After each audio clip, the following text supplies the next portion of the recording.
ராமலிங்காபயம்.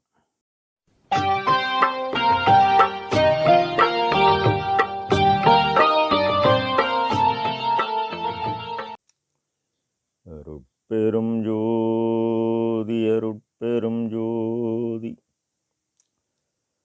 தனிப்பெரும் கருணை அருட்பெரும் ஜோதி எல்லா உயிர்களும் இன்புற்று வாழ்க. வள்ளல் மலரடி வாழ்க வாழ்க. திருச்சிற்றம்பலம்.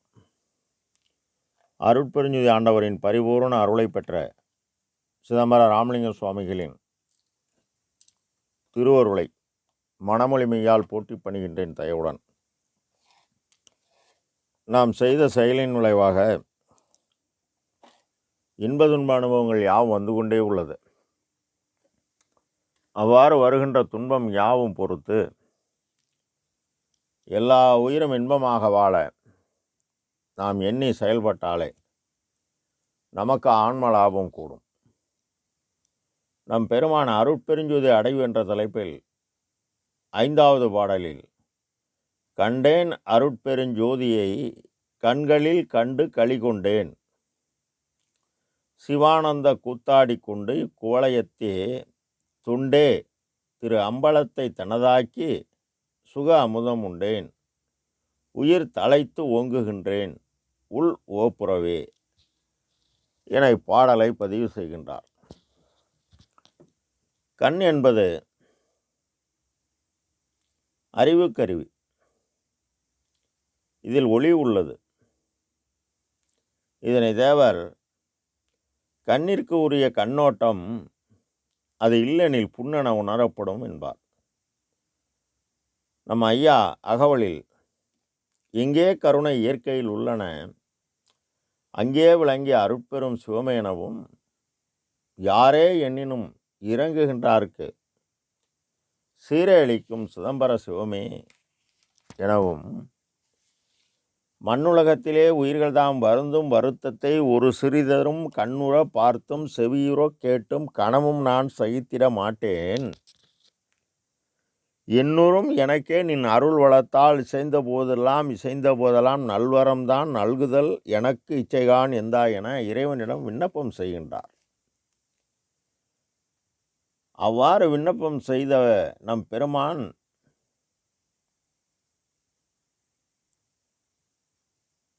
என்னையும் இரக்கம் தன்னையும் உண்டாகவே இருக்க இசைவித்து நிலை பெற்ற ஒரு உலகில் வருவிக்க உற்ற கருணை வள்ளல் நீ என்கின்றார். அப்ப பெருமான் எப்பொழுதுமே இரக்கத்துடனேயே காணப்பட்டுள்ளார். பெருமான் முகத்தில் எப்பொழுதுமே ஒரு ஏக்கக்குறியும் ஒரு விசாரத்துடன் இருப்பாராம். ஆக ஒவ்வொரு ஜீவனும் பிறக்கும் பொழுதே ஆன்ம அறிவு உடன் அந்தந்த ஆன்மா செய்த அறச்செயல் மரச்செயலுக்கு ஏற்றவாறு அருட்சக்தி பொருத்துகிறது.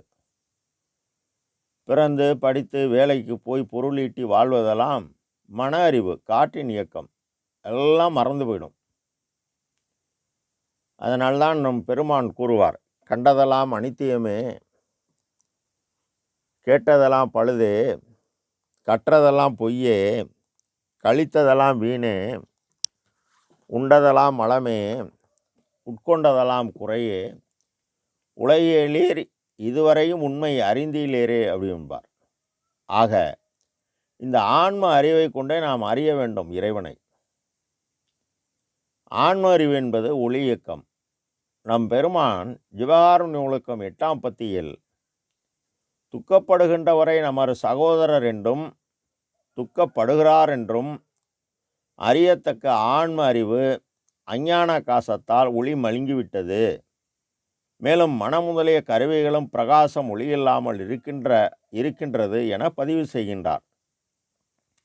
ஒரு துருவத்தை கண்ட போதாயினும் கேட்ட போதாயினும் உடனே உதவுவது இப்போ கண் தயவாகிறது. கண் தயவாகி கல்லாய மனம் கரைய பொன்னொழிதான் கண்டது கங்குலும் விண்டது தொண்டர் பல்லாரும் எய்தினர் பாடி நின்று ஆடி பரவுகின்றார் அன்பு விரவுகின்றார் நல்லார் மெய்ஞானிகள் யோகிகள் பிறரும் நன்னினையர் புண்ணிய நிதியை என்பார். புண்ணிய நிதி யாரு? அந்த பாதையை காமிச்சு கொடுத்தவர் தான் புண்ணிய நிதி. நாம் இன்னைக்கு ஜீவகாருண்யம் செஞ்சு மனக்குறை நீக்கி நல் வாழ்வழித்து நமக்கு உறவாக இருந்து எங்குரு தீமையும் நம்மை தொடராவகை கங்குலும் பகலும் காவல் செய் துணையாக இருக்கும் நம் பெருமான் தான் நமக்கு குரு. மேலும் ஜீவனில் பேதம் நீங்கி உயிர் உணர்வு பெறுகிறது. ஜீவனில் பேதம் நீங்கி உயிர் உணர்வு பெறுவது என்பது நாமும் காற்றை சுவாசித்து தான் வாழ்கிறோம், பிற உயிரும் காற்றை சுவாசித்து தான் வாழ்கிறது.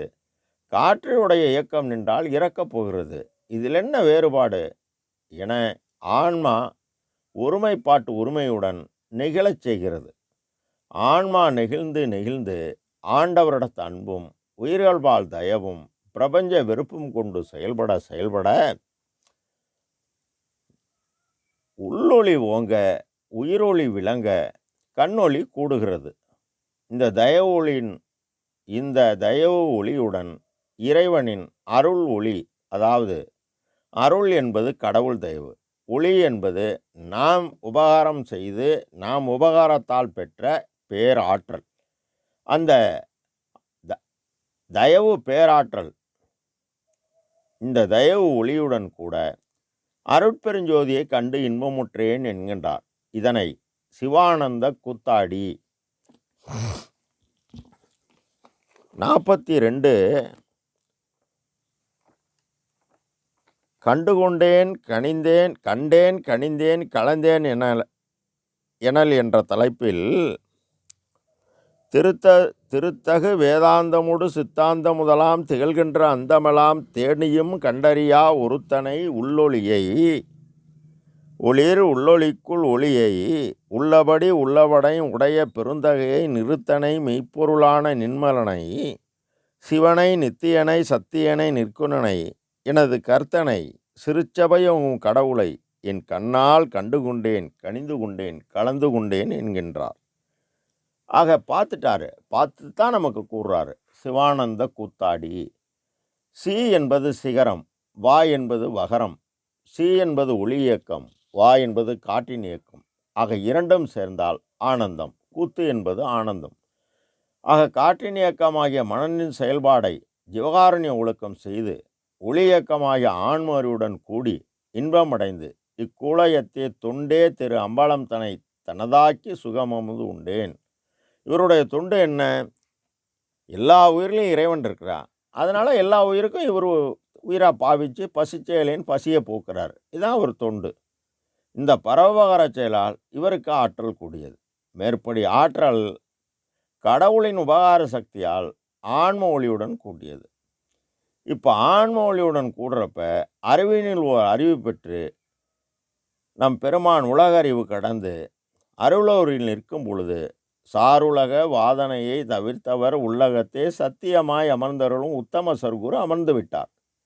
இப்பொழுது நம் பெருமான் உரைநடை பகுதியில் கடவுளை ஆன்ம அறிவை கொண்டே அறிய வேண்டும். அது மனித தேகத்தில் முழுவதுமாக பரவி உள்ளது என்பார். ஆக கடவுளை அறிய முயலும் போது அருட்சக்தி இவருடன் தானே வந்து கூடியது. அது கூடியவுடன் தன்னையே எனக்கு தந்தருள் ஒளியால் வேதியியல் மாற்றம் பெற்றவுடன் நம் பெருமான் சுததேகம் பிரணதேகம் ஞானதேகம் பெற்று மடலலாம் மூளை மலர்ந்திட அமுதம் உடலலாம் ஊற்றெடுத்து ஓடி நிரம்பியது. அதனால் அழியும் உடம்பை அழியா உடம்பாக்கி பொத்திய மலப்பினி புழுக்கும் உடம்புதான் சித்தியில் சுத்த சன்மார்க்க சேர்ப்பினால் நித்தியமாகிய நிகழும் என்பது சத்தியம் சத்தியம் சகத்தில் உள்ளீர்களே எனக்கு சத்தியம் சத்தியம் சகத்து உள்ளீர்களே என நாம் மேலேற நமக்கு உறுதி கூறி நம் பெருமான் எக்காலத்தும் எவ்விடத்தும் எவ்வளவும் எவ்விதத்தும் தடைபடாத பேரின்ப சித்தி பெருவாழ்வாகிய மரணமிலா பெருவாழ்வில் வாழ்ந்து கொண்டு உள்ளார். மரணமிலா பெருவாழ்வில் வாழ்ந்திடலாம் கண்டீர். புனைந்துரையேன் பொய்புகளேன் சத்தியம் செய்து சொல்கின்றேன். சிற்சபையில் பொற்சபையில் புகும் தருணம் இதுவே என்கின்றார். ஓப்புறவே எக்காலமும் பேரின்ப சித்தி பெருவாழ்வில் வாழ்ந்து கொண்டு இந்த தயவு நெறி உலகலாம் பெறவ காரியப்பட்டு கொண்டுள்ளார் நம் ஐயா. மேலும் உலகினில் வரும் உயிர்களுக்கு வரும் இடையூறலாம் விலக நம் ஐயா காரியப்பட்டு கொண்டு மறைந்து நின்று செயல்படுகிறார். நாம் அவர் கூறியபடி செயல்பட்டால் நமக்கு எல்லாம் செயல்கூடும். திருச்சிற்றம்பலம். ராமலிங்கா அபயம்.